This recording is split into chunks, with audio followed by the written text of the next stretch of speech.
dari Jalan Es Parman 79 Wiradesa Pekalongan. Inilah 88.9 FM Rasika untuk kita semua.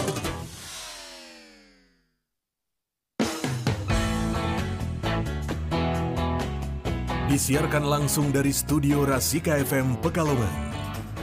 Inilah Ngobras di Rasika. Ngobrol asik di Rasika. Info seputar kita yang sedang viral, guyonan segar, dan lagu-lagu hits terangkum dalam Ngobras di Rasika. Ngobrol asik di Rasika. Assalamualaikum warahmatullahi wabarakatuh. 88.9 FM Rasika Pekalongan untuk kita semua. Halo, hai, selamat pagi, good morning kawan Rasika, Sugeng Enjang, komplit. Iya, hari ini spesial ngobrol asik di Rasika. Apapun infonya sampaikan ke Rasika. Dan hari ini pagi-pagi kita sudah kedatangan tamu nih. Iya, tamu yang bikin kita sehat. Iya, luar biasa. Yang datang ini beliau-beliau ini adalah para dokter. Dokter tuh didodok gemeter. Enggak, kalau ini dokter iya. Beneran. Tapi kalau dokter kan ada jam-jam prakteknya. Di luar jam praktek didodok gemeter ada apa ini? Iya, kalau kita kalau didodok di rumahnya kan, wah jangan-jangan debt collector. Banyak deg-degan ya. Kamu selalu tahu apa yang kurasakan. Dan hari ini spesial kita ketemu dengan Dokter Afgan dan Dokter Amel ya. Iya, dari Rumah Sakit Junet. Ya, Oke, dan kawan Rasika jangan lupa ya, ngobrol asik di Rasika selalu muncul setiap hari Senin sampai dengan Jumat. Dan seperti biasa juga ada saya Bita Heri Purnomo. Dan saya juga Jamil Suka. Nah, sekarang kita nggak sendirian berdua. Iya, tapi kita harus jaga kita jarak. Langsung, oh ya, betul. Kamu geser ke sana lagi, saya kesini lagi. Corona atau pandemi belum berakhir. Dan pandemi ini menyebabkan itu Bit ya Pak, banyak aspek kehidupan yang makanya ini karena kita terganggu. Duduknya berdekatan, kita ngobrolnya pakai masker ya. Kalau biasanya kita ngobrol meskipun live PO tapi kan nggak pakai masker karena kita berjauhan. Kamu di sana, aku di sini. Saya pakai masker, kamu pakai mbaker ya kan. Dan ini masker kan untuk cowok, masker. Oke. Halo, selamat pagi. Assalamualaikum Pak Dokter, Bu Dokter. Iya, Pak Dokter Afgan sama Bu Dokter Amel ini masih muda-muda sudah jadi dokter. Iya. Kamu kapan jadi dokter? Tapi ada kemiripan, maskernya sama-sama itu. Saya juga sama-sama putih. Oke, Mas Dokter dan Mbak Dokter aja ya, kayaknya masih muda banget nih. Ya kok kayaknya memang nyatanya, karena dibandingkan dengan kita semua tuh yang deket sama kita kelihatan muda semua. Asik. Ya, kawan Rasika ya, penyakit coronavirus 2019 atau COVID-19 itu telah dinyatakan sebagai pandemi pada Maret 2020 dan COVID-19 ini berdampak pada berbagai aspek kehidupan di masyarakat seperti penutupan sekolah, kemudian kantor, pelaku usaha dan pembatasan pertemuan sosial untuk mencegah penyebaran virus. Makanya penggunaan vaksin ini kan bertujuan mengurangi dampak buruk dari infeksi virus. Betul sekali. Sehingga diharapkan dengan vaksinasi ini tercapai herd immunity sehingga angka COVID-19 menurun. Meskipun saat ini dari level 2 kembali lagi ke level 3. Tapi perhitungannya kan beda. Sekarang kan persentase yang vaksinasi, udah COVID, yang udah vaksin itu kan dari perhitungan. Kalau beberapa waktu yang lalu perhitungan tentang naik turunnya level itu berdasarkan jumlah penderita, tapi kalau saat ini berdasarkan dengan persentase vaksinasi. Nah, ini kita kembali ke Mas Dokter sama Mbak Dokter nih. Aduh, sebentar. Iya, Dokter Afgan dan Dokter Amel dari Rumah Sakit Umum HA Zaki Junet. Iya. Mungkin bisa dijelaskan sedikit Mas Dokter dan Mbak Dokter nih mengenai vaksin COVID-19 dan mungkin syarat-syarat apa saja nih yang harus disiapkan sebelum kita vaksin? Iya, pertama kita buka dulu ya. Jadi memang karena pandemi yang pandemi COVID-19 ini kan benar-benar merenggut banyak nyawa, banyak sekali korban atau pasien-pasien terkena pasien COVID ini. Nah, untuk salah satu untuk pencegahan supaya kita terlindungi dari COVID ini adalah kita harus memenuhi 5M, 6M dan vaksinasi. Nah, tujuannya apa sih? Kenapa kita harus melakukan vaksinasi itu? Yang pertama adalah kita bakal mendapatkan kekebalan yang spesifik. Herd immunity. Yang kedua baru herd immunity. Jadi memang sebenarnya tujuan vaksinasi itu selain mendapatkan kekebalan yang spesifik, kita juga membentuk kekebalan herd immunity atau kekebalan terhadap kelompok. Nah, di Indonesia sendiri ini vaksinasi alhamdulillah sudah mulai dilaksanakan sampai sekarang ini. Itu kalau dibagi berdasarkan usia itu dibagi menjadi 3, yaitu vaksinasi remaja, vaksinasi umum dan vaksinasi sama lansia. Remaja, umum, lansia. Jadi Mbak Vita ini termasuk lansia, berarti masuk kategori itu. Sama kayak kamu. Iya sih. Kita sesama lansia dilarang saling mendahului. Hitungan lansia itu kan 50 tahun ke atas ya. 60 tahun ke atas. Oh, berarti kita remaja. Belum, kita belum. Golongan remaja. Pralansia lebih tepatnya. Aduh, Pak dokter ini. Ya ternyata Pak dokter Afgan dari Rumah Sakit Umum Haji Zaki Juned ini suka bercanda. Ini kalau suka bercanda, suka tersenyum, pasiennya pasti cepat sembuh. Iya kan? Kemudian lalu berikutnya kan ada pembagian 3 umur tersebut. Jadi tapi sebenarnya di vaksinasi di Indonesia sendiri diawali ada prioritas utama. Yang pertama adalah tenaga kesehatan dan tenaga yang langsung kontak dengan pasien. Lalu yang kedua adalah lansia. Kenapa kok lansia diprioritaskan? Karena lansia itu sangat rentan sekali terkena penyakit. Karena pada seiring bertambahnya umur, daya tahan tubuh kita itu semakin berkurang. Jadi kita mudah sekali terkena penyakit kalau lansia. Yang pertama tadi tenaga kesehatan, kemudian tenaga yang kontak langsung dengan pasien, kedua lansia. Kemudian dilanjut oleh warga umum, dan terakhir ini yang paling baru adalah remaja. Kaitannya dengan karena remaja biasanya masih punya kapasitas imun yang mencukupi seperti itu ya. Daya tahan tubuhnya memang lebih baik, tetapi memang remaja itu aktivitasnya sangat tinggi. Jadi mungkin kontak antar orang itu lebih gampang kayak gitu. Jadi kalau misalnya ada yang satu kena penyakit, lebih gampang menularnya karena kontaknya lebih sering. Terus gitu. Ini kita kalau misalnya mau suntik vaksin tuh syarat-syarat apa yang harus kita lakukan sebelum disuntik vaksin ini? Mungkin biasanya kita harus ngapain dulu seperti Amel? itu? Yang paling penting itu kita harus menjaga kondisi tubuh agar tetap fit. Caranya kenapa, gimana gitu. Pertama itu kita harus makan. Makannya yang kita makan itu udah seimbang belum? Udah seperti ada karbohidratnya, apakah ada mineralnya, protein, dan juga penting juga ada lemak gitu. Sebelum vaksin disuntik ya pagi hari itu harus yang banyak. Berarti jangan sekedar cemilan itu misalnya cuma roti sedikit tapi harus makan yang tadi. Dan makannya juga yang seimbang, jadinya ada semuanya. Tadi ada karbonnya, kemudian ada karbohidrat ya, karbon itu yang buat mesin tik itu. Kamu masih suka pakai mesin tik ya? Orang jadul soalnya dia jadinya taunya mesin tik. Tadi harus syaratnya harus sudah. Asupan dietnya harus seimbang. Biar apa tadi? Biar menjaga imunitasnya agar tetap terjaga. Karena takutnya itu memang ke arah KIPI atau kejadian ikutan pasca imunisasi gitu. Jadi kita mencegah sampai ke sana. Yang terjadi setelah imunisasi itu dilaksanakan seperti itu. Seperti itu. Iya, berarti tadi harus sarapan dulu minimal seperti itu ya, dan sarapannya juga yang seimbang, jangan nggak cuman asal udah aku udah ngeteh aja gitu. Tapi misalnya kalau kita lagi sakit mau berobat ke Rumah Sakit Umum HA Zaki Juned itu misalnya juga harus kayak gitu dulu, sarapan dulu mau ke rumah sakit atau ke dokter di Rumah Sakit Haji Juned. Karena kita kondisi lagi pandemi, kita harus membuat tubuh kita harus tetap fit, mau kemanapun, keluar kemanapun, rumah sakit, mau vaksin, itu harus menjaganya dengan cara konsumsi makanan yang seimbang. Oke.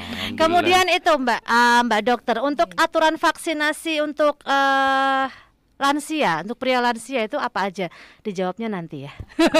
Ya, kawan Rasika, kita juga buka pertanyaan untuk Anda yang ingin bergabung sama dengan kita, bisa di live chatnya kita di Rasika TV Official, atau bisa juga lewat WhatsApp di 085647731111 ya. Nanti kita akan lanjut lagi perbincangan kita bersama dengan Dr. Afgan dan Dr. Amel dari Rumah Sakit HA Zaki Juned. Iya, jangan kemana-mana, tetap di Ngobras sampai kelar nanti. Rasika FM.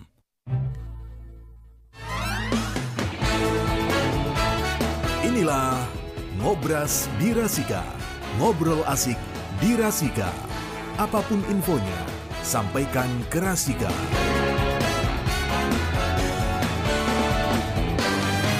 Yes, apapun infonya sampaikan ke Rasika di Ngobras, Ngobrol asik di Rasika. Dan kita juga masih bersama dengan Dr. Afgan dan Dr. Amel dari RSUH Zaki Zunaid, ya, Pekalongan, ya.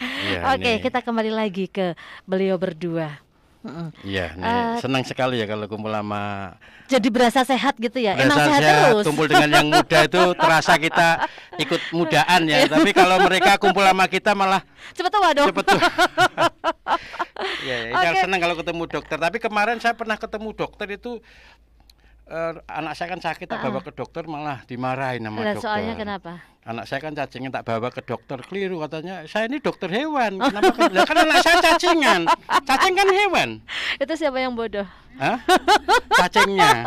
Tapi ya kalau jadi tenaga kesehatan, terutama dokter dan terutama juga di rumah sakit umum HA Zaki Zunaid itu ada keharusan untuk selalu tersenyum terus ya. Yo iyalah. Ya wajib ya kalau di dunia kesehatan itu ya. Iya, kalau misalnya ketemu pasien kita memang harus disarankan ramah, harus sering banyak senyumnya. Iya, sekarang kita udah sakit, ketemunya dokternya jutek, ya nggak sembuh-sembuh lah. Ya, biasanya kalau rumah sakit nyuwun sewu, rumah sakit negeri itu kan biasanya kalau sama pasien kan kadang nggak begitu ramah, tapi kalau rumah sakit swasta memang kayak dituntut harus ramah, murah, senyum, itu bisa membuat pasien cepat sembuh. Itu ya, di sana-sana. Kalau dokter, kalau di rumah sakit Zunaid kayaknya enggak ya? Ya enggak lah, pasti.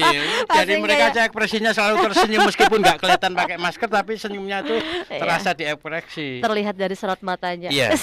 Oke, kembali ke pokok bahasan Pak Dokter, Bu Dokter ya. Tadi mau ditanyakan vaksinasi untuk para lansia itu mungkin apa ada perbedaan dengan yang umum atau bagaimana itu? Bisa dijelaskan, Dok? Ya, untuk pemberian vaksinasi terhadap masyarakat dan umum lansia itu tidak ada bedanya dari baik dari dosis, dari jenisnya dan dari interval waktunya. Memang dulu itu sempat awal pemberian itu awal tahun ya, Februari, itu interval untuk nakes itu 14 hari dari dosis 1 dan dosis 2. Oh. Ya, 14 hari ya awalnya. Ya, untuk yang lansianya itu 28 hari jarak dari dosis 1 dan dosis 2-nya. Namun karena ada penelitian tes 1 di Tiongkok, di Cina itu memang kurang baik terhadap lansia, jadi memang intervalnya dibedakan. Tapi sudah dikoreksi kembali kualitas vaksinnya. Sekarang itu semua dari masyarakat umum, remaja, lansia itu sama diberikannya. Jenisnya vaksinnya juga sama. Antara Sinovac, Moderna atau apa? Nah, yang tua, yang pralansia atau yang tua itu lansia maksudnya. Itu apakah beda juga atau harus dipilihin yang mana? Yang paling pas cocok gitu?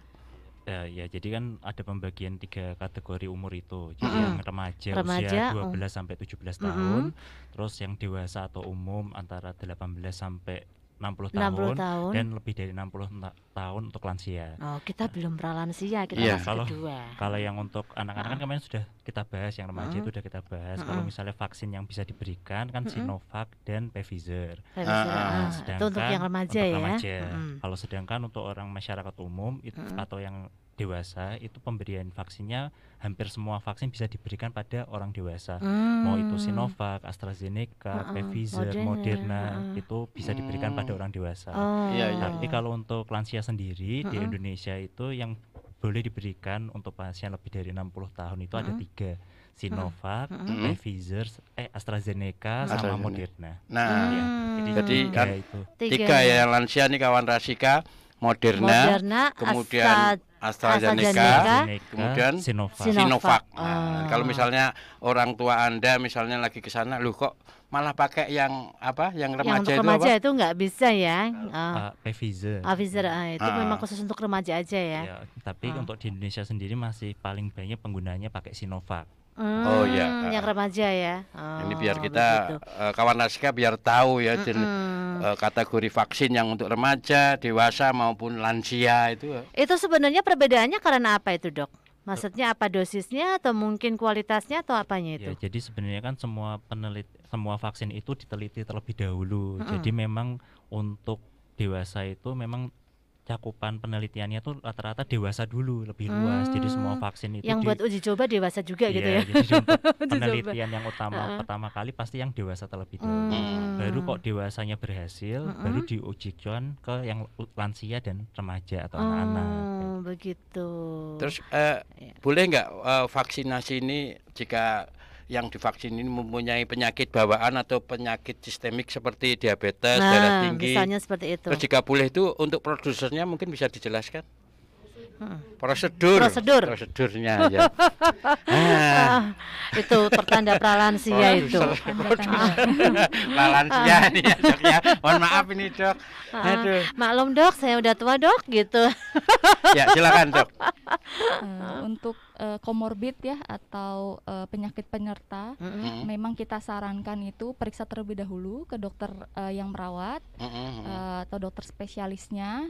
Jika memang memiliki harus dibawa surat rekomendasinya atau boleh minta dok, saya boleh minta surat rekomendasi untuk melakukan vaksinasi. Nah, walaupun memang sebagian besar kami melakukan vaksinasi dengan lansia-lansia atau masyarakat yang memiliki komorbid tapi teratur atau memang terkontrol.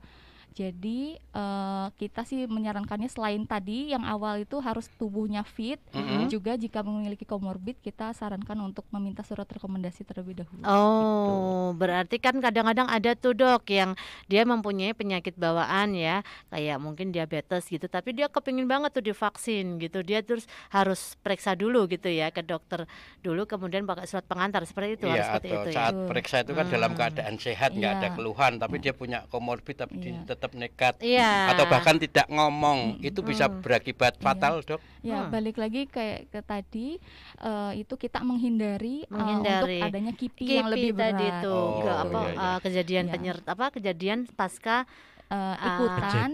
ikutan pasca imunisasi. Kejadian ikutan pasca imunisasi. Tapi Dokter Afgan atau Dokter Amel pernah nggak di Rumah Sakit Umum Zaki Junet ini menangani pasien yang punya pas vaksinasi itu punya penyakit bawaan atau komorbid? Kalau untuk pasien-pasien dengan komorbid itu memang banyak sekali, karena memang pas rata-rata kalau pasien terutama lansia itu banyak banget punya yang kencing manis atau DM, terus hipertensi. Itu memang penyakit bawaan orang-orang lansia.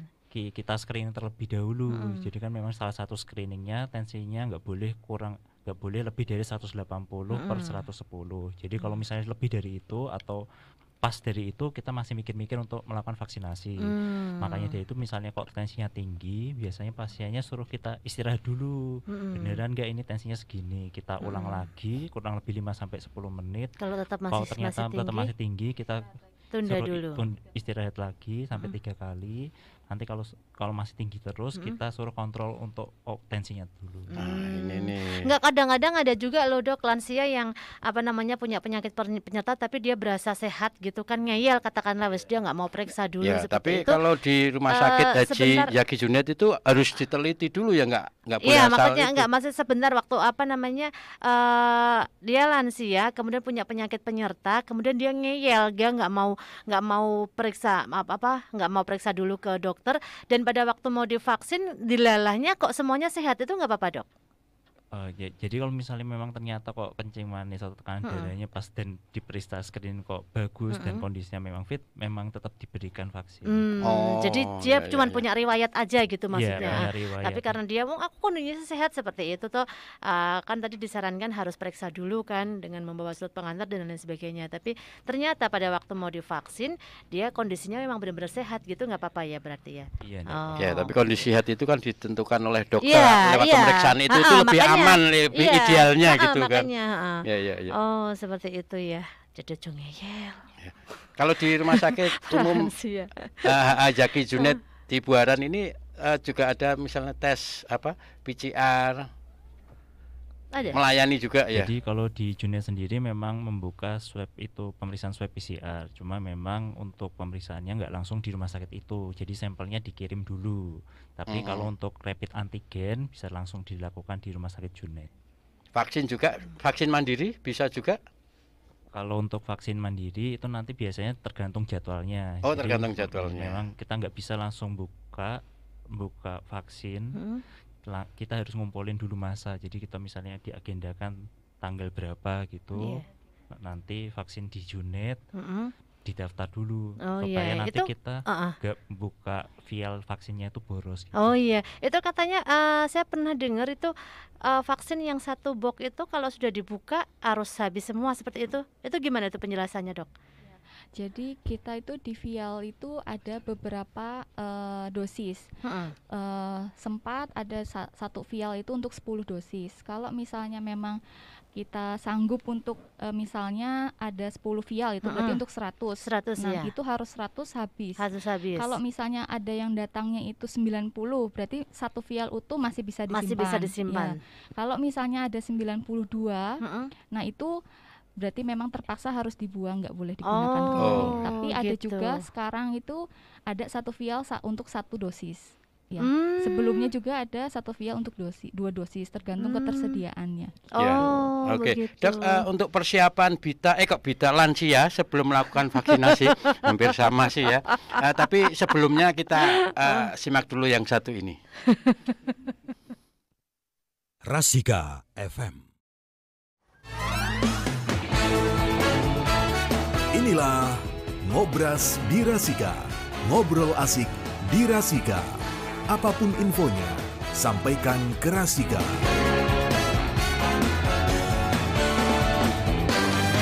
Delapan 88.9 FM Rasika Pekalongan untuk kita semua. Masih di Ngobras, ngobrol asik di Rasika. Apapun infonya sampaikan ke Rasika. Dan masih bersama dengan Dr. Afgan dan Dr. Amel dari Rumah Sakit Junet dengan mengusung tema peran vaksin dalam penanganan pandemi. Ya.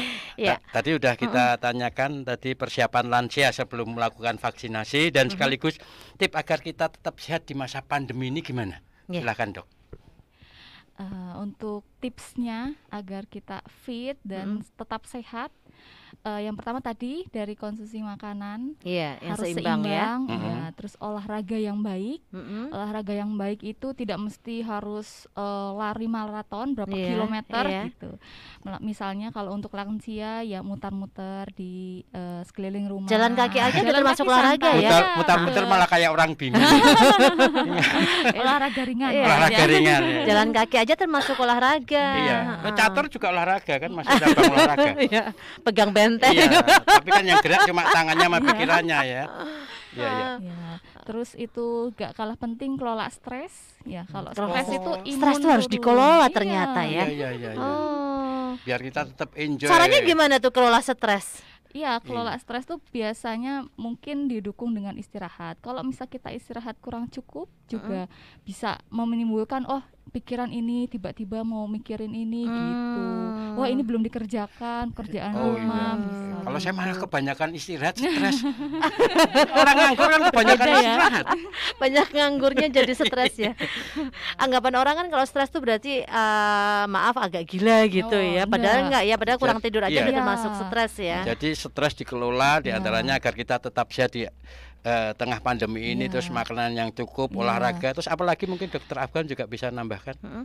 Jadi untuk sehat di pandemi jelas pasti supaya nggak kena penyakit COVID-nya kita harus menerapkan 6M dan vaksinasi tepatnya. 6M yang satu apa itu, Dok? Jadi yang pertama memakai masker, yang kedua mencuci tangan dengan air mengalir dan sabun. 3 menjaga jarak. 3 menjauhi kerumunan. 4 menjauhi kerumunan ya. Yang kelima mengurangi mobilitas. Dan yang keenam menghindari makan bersama.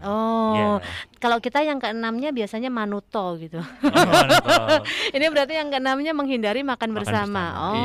Karena memang sempat dulu kasus-kasusnya naik itu memang mungkin kita udah menerapkan protokol kesehatan, tapi ternyata kita itu kadang lengah, terutama kalau ketika kita lagi makan. Nah, makanya itu tahun 2021 bulan Agustus itu ditambahkan 6M. Antara terakhir menghindari makan bersama. Menghindari makan bersama. Saya sama Bita juga menghindari makan bersama. Soalnya yang tanggung jawab bayarin harus saya. Makanya saya hindarin makan.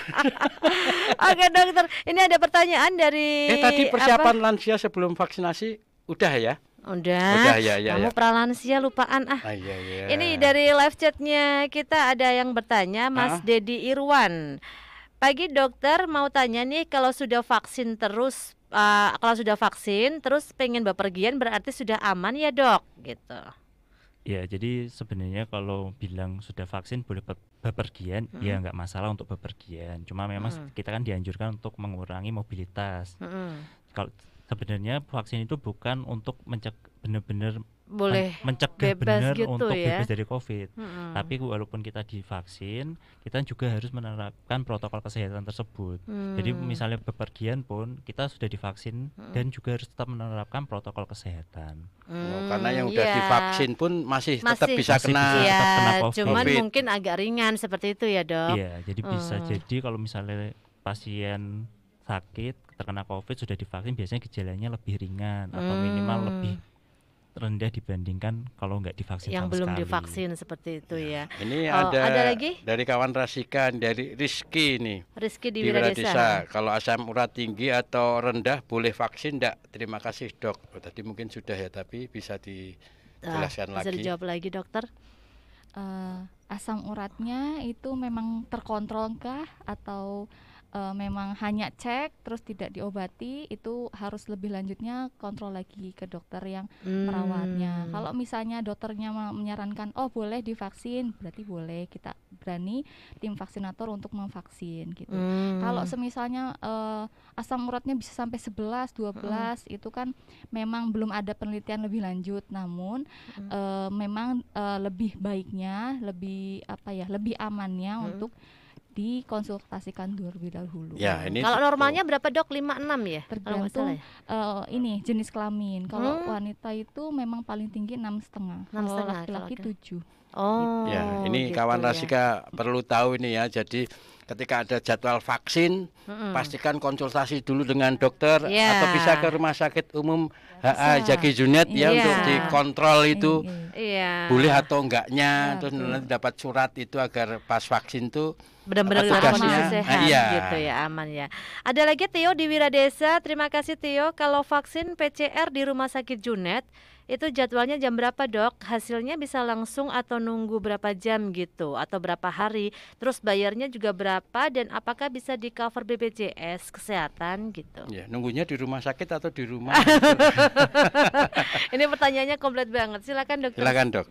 Ya, jadi kalau di Zaki Junet sendiri sebenarnya PCR itu bukan vaksin ya, tapi PCR itu adalah swab PCR atau pemeriksaan penunjang untuk pemeriksaan COVID. Jadi untuk saat ini baku emas pemeriksaan COVID itu adalah swab PCR. Nah, jadi bukan vaksinasi. Bukan vaksin. Kalau vaksinasi itu beda lagi. Kalau swab PCR itu pemeriksaan penunjangnya untuk COVID. Nah, kalau di Zaki Junet sendiri pemeriksaan swab PCR itu dimulai dari jam 8 pagi. Jam 8 pagi sampai jam 9. Pagi jam 8 pagi sampai jam 9 malam. Jadi itu nanti tergantung. Kalau untuk PCR sendiri tetap bayar sendiri, pakai biaya mandiri. Iya. Sekarang berapa sih kalau periksa? Kalau untuk periksa kurang lebih 495.000 untuk PCR. Tapi kalau ada lagi namanya rapid antigen atau swab antigen itu juga sama-sama pengambilannya lewat swab juga, cuma pemeriksaannya lebih sederhana. Itu harganya 90.000 kalau sekali periksa.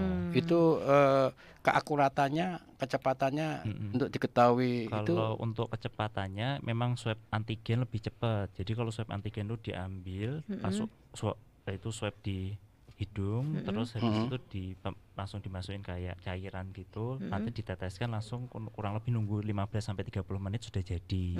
Sedangkan kalau swab PCR karena kita pemeriksaannya sampelnya kita kirim, jadi kemungkinan baru bisa jadi 1-2 hari. Oh, berarti yang tadi ditanyakan PCR berarti nunggunya 1-2 hari. Iya, itu tadi yang biayanya 495.000 dan bisa dilakukan di Junet mulai jam 8 pagi sampai 9 malam ya. Iya. Okay. Yang antigen tadi lebih murah tadi berapa? 90.000 dan itu pun jadi bisa ditungguin ya. Di rumah sakit umum Zaki Junet itu bisa dua-duanya? Iya, bisa untuk pengambilannya bisa kalau untuk antigen bisa langsung ditunggu.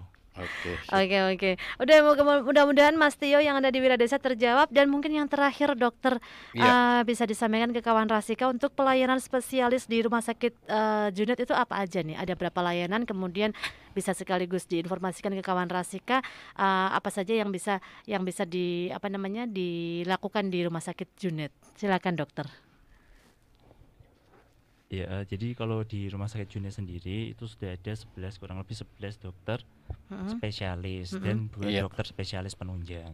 Nah, di Junet itu banyak sekali, ada dokter penyakit dalam, dokter anak, dokter bedah. Tapi kalau untuk pelayanan unggulan di Rumah Sakit Junet itu adalah pelayanan jiwa dan tumbuh kembang. Jadi pelayanan jiwa dan tumbuh kembang. Kalau ada dokter jiwanya sendiri, terus untuk tumbuh kembangnya ada spesialis rehabilitasi medik, sama ada spesialis anak. Begitu ya, bisa disampaikan sekali lagi untuk alamat sekaligus nomor call center yang bisa dihubungi di Rumah Sakit Junet? Ya, jadi kalau misalnya untuk media sosialnya di Rumah Sakit Junet bisa langsung follow Instagram ataupun buka di Facebook Rumah RSHA Zaki Junet. Langsung aja searching di IG maupun di Facebook. Iya, terus kalau misalnya untuk nelpon, jadi teleponnya itu tergantung bisa lewat pendaftaran maupun lewat IGD. Kalau untuk pendaftarannya di IGD bisa menghubungi 436 325, sedangkan untuk pendaftaran di Poli bisa menghubungi di WA 0857 14 kali 5683. Sedangkan kalau ingin merujuk pasien ke IGD Rumah Sakit HA Zaki Junet bisa menghubungi 0858 6645 5896. Oke. Ya, kawan Rasika. Perbincangannya asik banget ya. Pengennya nggak pengen bubar deh. Iya, banyak hal yang ingin kita tanyakan udah di cut sama produsernya. Udah close. Tapi yang jelas kawan Rasika kalau ingin mengetahui Rumah Sakit Umum HA Zaki Junet bisa lewat media sosialnya yaitu IG dan Facebooknya Rumah Sakit Umum Zaki Junet ya. Nah, dan yang ketinggalan untuk momen kita kali ini bisa ikuti lagi kami di Rasika TV officialnya kita, atau bisa juga nanti akan tayang ulang lagi di Facebooknya Rasika Pekalongan, atau juga kalau mau tanya-tanya bisa juga lewat WhatsAppnya Rasika 085647731111. Terima kasih Dokter Afgan, terima kasih Dokter Amel. Next time kita pasti akan ketemu lagi untuk berbincang-bincang yang lebih seru lagi dengan materi yang berbeda lagi ya. Sungguh luar biasa. Oke, terima kasih ya atas di jalan. Assalamualaikum. Waalaikumsalam warahmatullahi wabarakatuh. Luar biasa ya dialog dengan dokter-dokter dari Rumah Sakit Umum HA Zaki Junet ini. Tambah semakin sehat. Iya, dan tambah pengetahuan kita yang harus kita sebarkan luaskan juga kepada kawan Rasika dan juga teman-teman kita. Oke, dan jangan lupa kawan Rasika jangan kemana-mana karena kita masih akan terus berlanjut di Ngobras, ngobrol asik di Rasika. Apapun infonya sampaikan ke Rasika. Rasika FM.